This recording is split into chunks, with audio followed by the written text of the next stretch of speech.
अस्सलाम वालेकुम नाज़रीन, आमनास किचन के यूट्यूब चैनल में आप सबको खुशामदीद। कैसे हैं आप सब लोग? मैं उम्मीद करती हूँ आप सब खैरियत से होंगे। अगर आप मेरे चैनल पे नए हैं तो मेरे चैनल को सब्सक्राइब कीजिए, बेल आइकॉन का बटन प्रेस कर दीजिए। वीडियो अच्छी लगे तो लाइक का बटन प्रेस कर दीजिए और वीडियो को ज्यादा से ज्यादा अपने दोस्तों और अपने रिलेटिव्स में शेयर करें ताकि मेरी वीडियो सबसे पहले आपको जल्दी जल्दी मिल सके।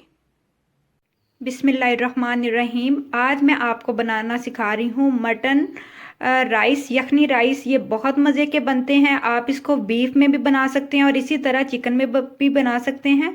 और ज़रा चिकन में आपको इनको ज़्यादा देर गलाना नहीं पड़ेगा जिस तरह हम मटन को ज़्यादा देर गलाते हैं। तो चलिए अब इसको बनाना स्टार्ट करते हैं। क्या क्या इंग्रेडिएंट्स चाहिए तो मैं आपको बताती हूँ। नाजरीन, मटन का यखनी पुलाव बनाने के लिए हमें किन किन इंग्रेडिएंट की ज़रूरत है तो नोट कर लें। तो सबसे पहले मैंने हाफ के जी मटन लिया है और जो मटन मैंने लिया है वो मैंने मिक्स लिया है, यानी कि उसमें बोन वाला गोश्त भी है और गोल गोश्त भी है। तो आपने इस तरह मिक्स लेना है। उसकी फिर हम जब यखनी बनाएंगे तो हड्डियों के अंदर से जो उसका जूस निकलता है वो बहुत टेस्टी लगता है। और उसके साथ मैंने हाफ के जी राइस लिए हैं जिनको मैंने अच्छी तरह वॉश करके भिगो दिए हैं।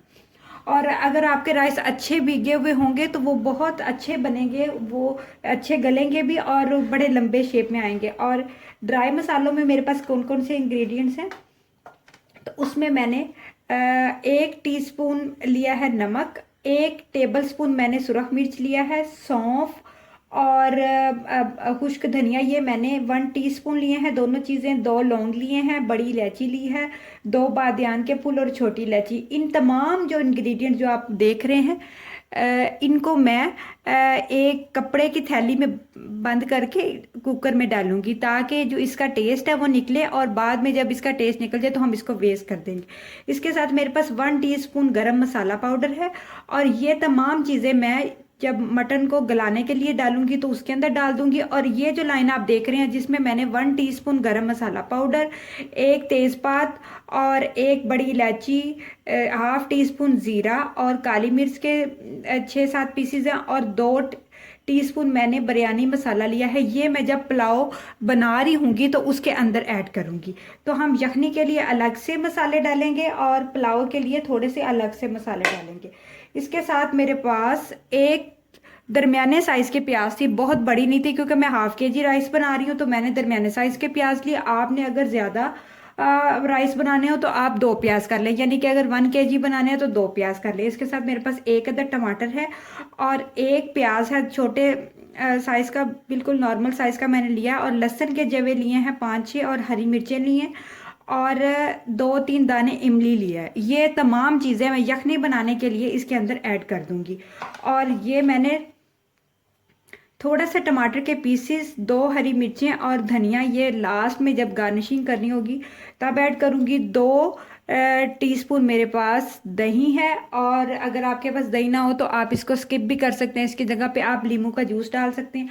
हाफ के जी मेरे पास वाटर है ताकि, क्योंकि मटन है तो मटन अच्छी तरह गलना चाहिए तो इसलिए मैं हाफ के जी वाटर यूज़ कर रही हूँ। अगर आपका चिकन हो तो आप इसमें थोड़ा पानी डालें। और इसके साथ मेरे पास फूड कलर है। तो चलिए सबसे पहले हम इसकी यखनी तैयार करते हैं और बाद में हम इसके राइस रेडी करेंगे। जी तो नाजरीन, आप देख सकते हैं कि मैंने ये तमाम मटन को एक कुकर में डाल रही हूँ। अगर आपके घर कुकर ना हो तो आप इसको किसी देचकी में भी बना सकते हैं, लेकिन उसका ये होगा कि उससे इसमें गलने में थोड़ा टाइम लग जाएगा। इसके साथ मैं इसके अंदर प्याज जो मैंने एक बड़ा साइज़ का मोटा काट के रखा था वो, इसके साथ लहसुन के जवे, इमली के पीसीज और टमाटर के पीसीज, 1 हरी मिर्च ये ऐड कर रही हूँ। दही जो मैंने 2 चम्मच आपको बताई थी वो भी इसके साथ ही। अगर आपकी यखनी टेस्टी बनी होगी तो वही फिर पुलाव भी मज़े का बनेगा। और बाकी ड्राई मसालों में जो एक साइड वाले मसाले हैं वो मैं सारे इसमें ऐड कर रही हूँ। और कुछ मसाले जो हैं वो, असल में होता यह है कि हम जब खुश्क धनिया और सौंफ डालते हैं तो जब बाद में वो मुंह में आते हैं तो उनका टेस्ट इतना अच्छा नहीं लगता, लेकिन उनका जो फ्लेवर है पानी में वो बहुत अच्छा मज़े का लगता है। तो आप उसको किसी कपड़े की थैली सी के या वैसे कपड़े में बांध के डाल दें। जब यखनी रेडी हो जाए तो उसको आप वेस्ट कर दें। इसके साथ ही मैं इसमें पानी ऐड कर रही हूँ और अब ये जो सौंफ वाला मसाला है इसको मैं बांध के इसके अंदर डाल दूंगी। इस तरह से आपने कपड़े में बांध के इसके अंदर शामिल कर देना है। तो चलिए अब हम इसको 15 मिनट तकरीबन पकाएंगे ताकि जो मटन है वो अच्छा सा गल जाए, बोटी अलग हो जाए। फिर हम इसको प्याज़ों का मसाला तैयार करके फिर इसके अंदर डाल के अच्छी बुनाई करेंगे और फिर हम इसके अंदर चावल ऐड करेंगे। जी तो नाजरीन आप देख सकते हैं कि जो मैंने यखनी का जो मटन जो यखनी के लिए पकने के लिए रखा था वो अच्छा सा गल चुका है और इसमें अभी थोड़ा थोड़ा पानी है। जब हम इसका पुलाव बनाएंगे तो वो हम साथ ही फ्राई करके जो है ना वो अच्छा सा जो है ना वो पानी खुश्क हो जाएगा और अच्छी बुनाई करेंगे। तो आप ये देख सकते हैं कि बिल्कुल आपने मटन को अच्छा सा गला लेना है कि बोटी बिल्कुल अलग हो जाए। इस तरह आप अच्छा गला हुआ होगा तो पुलाव में टेस्टी लगेगा। जी तो नाजरीन हमारा मटन ऑलरेडी गल चुका है, यखनी रेडी हो चुकी है। तो अब हम इसकी पुलाव बनाने की तैयारी करते हैं। तो मैंने एक दूसरी कढ़ाई के अंदर तकरीबन 4 या 5 चम्मच ऑयल डालूंगी, क्योंकि हम मैं हाफ़ के जी राइस बना रही हूँ तो जितने मुझे ऑयल उसमें अच्छी तरह बन जाए उतना ऑयल लूँगी। अगर आप 1 kg बना रहे हो तो तकरीबन हाफ़ कप जो है ना वो उसमें ऑयल चला जाएगा। और इसके साथ मैं इसके अंदर प्याज ऐड करूंगी जो कि मैंने पहले छोटे छोटे काट के रखे थे, और प्याज़ों को अच्छा सा मैं गोल्डन फ्राई करूंगी।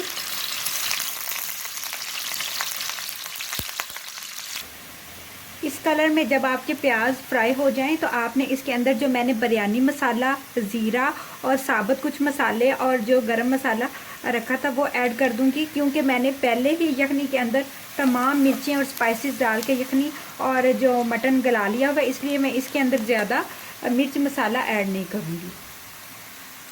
जब मसाला हल्का सा जो फ्राई हो गया तो मैं इसके अंदर हल्का सा पानी लगाऊंगी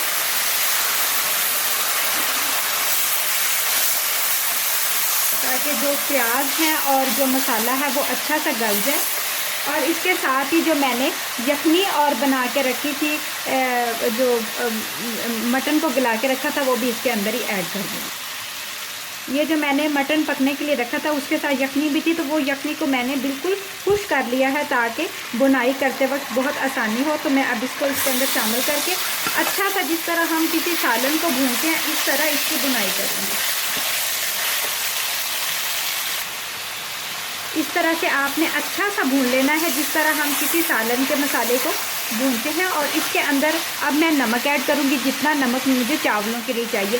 पहले जो यखनी के लिए जितना नमक चाहिए था वो मैंने ऐड कर दिया था, तो हाफ़ kg के हिसाब से इसमें हाफ़ चम्मच और नमक ऐड होगा।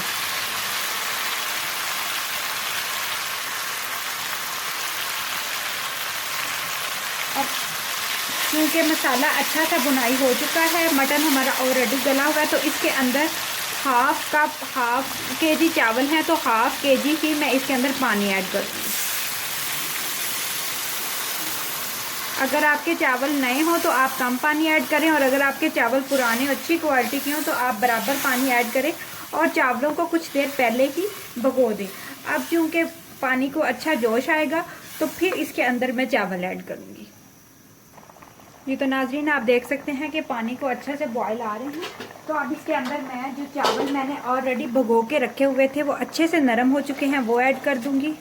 हाफ़ kg मैंने चावल लिए थे और हाफ़ kg ही मैंने मटन लिया था। अगर आप चाहें तो आप हाफ़ kg चावलों के साथ 1 पाव मटन भी डाल सकते हैं, लेकिन अगर यखनी पुलाव बना रहे हैं तो उसमें मटन अगर ज़्यादा होगा तो वो ज़्यादा टेस्टी बनेगा। और आपने चावलों को पहले ही भिगो के रख देना है ताकि जो वो अच्छे से ऑलरेडी नरम हुए हों, और इसके अंदर पानी भी बराबर ही जाएगा। अच्छी तरह मिक्स करने के बाद अब इसको मैं ढक दूंगी ताकि ये अच्छी तरह भाप में अच्छी तरह चावल और जो मटन है मज़ीद गल जाएं और यखनी अपना फ्लेवर निकाले। और फिर हम इसको तकरीबन 5 या 10 मिनट तक इस तरह पकाएंगे। जब इनका पानी बिल्कुल खुश्क हो जाएगा तो फिर हम इसको दम पे रख देंगे। जी तो नाजरीन आप देख सकते हैं कि जो चावलों का पानी वो बिल्कुल खुश्क हो चुका है, और अब इस स्टेज पे मैं इसको दम दे दूंगी। तो जो मैंने हरी मिर्चें और धनिया और टमाटर ब्रिक ब्रिक काट के रखा था वो मैं इसके ऊपर डाल दूंगी ताकि ये अच्छा सा इसमें गल जाए। और इसके बाद मैं इसको थोड़ा सा फूड कलर भी दूंगी। तो फूड कलर देने का बहुत आसान तरीका होता है। अगर आप पुलाव को दें या किसी भी चीज़ को दें तो आप एक प्याली में हल्का सा फूड कलर डालें और उसी में से थोड़े से चावल लें और उसको इसके अंदर मिक्स करके जितने चावलों को आपने देना हो बस उतने ही डालें और एक साइड पे फैला दें। तो वो जो मखसूस चावल हैं उससे बहुत अच्छा सा फूड कलर उस चावलों में आ जाएगा। और अभी भी हल्का हल्का सा नमी वाला पानी है, तो जब वो बाकी चावल अच्छे से दम में गल जाएंगे। तो अब मैं इसको अच्छी तरह ढक के इसका दम दे रही हूँ। तकरीबन 10 से 15 मिनट या 5 से 7 मिनट इसको दम आना ज़रूरी है। तो चलिए अब हम इसको दम देते हैं। जी तो नाजरीन, आप देख सकते हैं कि हमारे मटन राइस बिल्कुल रेडी हो चुके हैं और बड़ी प्यारी खुशबू आ रही है। और आप देख सकते हैं कि चावल कैसे खिले हुए और बड़े शाइनी से पके हैं। तो चलिए अब हम इसको डिश आउट करते हैं। जी तो नाजरीन, मज़ेदार से मटन राइस बिल्कुल रेडी हैं। आपने इनको घर में ज़रूर ट्राई करना है और मुझे कमेंट में ज़रूर बताना है कि आपने इनको बनाया तो ये कैसे बने। और अपना बहुत सारा ख्याल रखें। अल्लाह ताला आपको बहुत खुश रखे। अल्लाह हाफिज़।